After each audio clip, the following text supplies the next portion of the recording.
You want to cool off? Step back. I slipped a piece of paper into the crack between the bricks, testing the depth. Perfect, just deep enough. Then I signaled Sucre to make some noise. He caught on immediately and started belting out a song. Fuck, it was awful. The worst singing I'd ever heard in my entire life. Within seconds, the other inmates were cursing him out. While everyone was shouting and screaming, I quickly kicked at the wall. Soon enough, I'd made a hole big enough to crawl through. The guards rushed over right away, and the inmates finally shut up. I quietly slipped out of my cell, but this was just step one of the escape plan. I still needed time to figure out the escape route. The next day, when I returned to my cell, I found the warden sitting in my room waiting for me. A bad feeling washed over me. I also noticed the screw holes from the leak. Luckily, the warden didn't spot anything unusual, but he had worse news. He'd received orders from higher up to transfer me to another prison, starting tomorrow. My heart sank. Once I was gone, all our efforts would be for nothing, and my brother would be executed. I desperately begged the warden not to transfer me, but he flat out refused. I wasn't giving up that easily, so I found an old-timer who'd been here for 50 years. He told me it was simple. Just file an application claiming I was sick or something. The higher-ups would reject it, but processing would take at least a month. During that month, no one could legally transfer me. I did exactly what he said. Once the warden received my application, he had no choice but to follow procedure. I restarted the escape plan. I had Sucre hang clothes by the door as a lookout while I crawled into the prison's structural gaps, searching for a passage to the infirmary. But I discovered the passage was blocked by a concrete wall. With random headcounts happening all the time, I didn't have enough time to break through. I'd barely knocked a few times before being called back. All my time was wasted just getting there and back. There was no way I could escape like this. Just when I was at a loss, clever Sucre came up with an idea.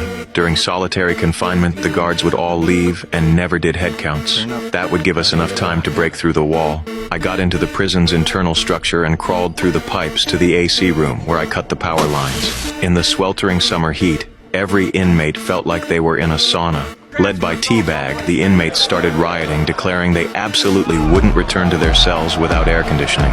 Everyone joined the uprising.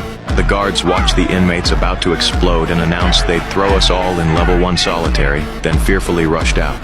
But in their panic, the guards forgot they hadn't actually locked the inmates in their cells. Captain Bellick came to teach the inmates a lesson, but got mocked by Teabag, who said only cops who couldn't cut it became prison guards. Bellick couldn't take the insult and fired back.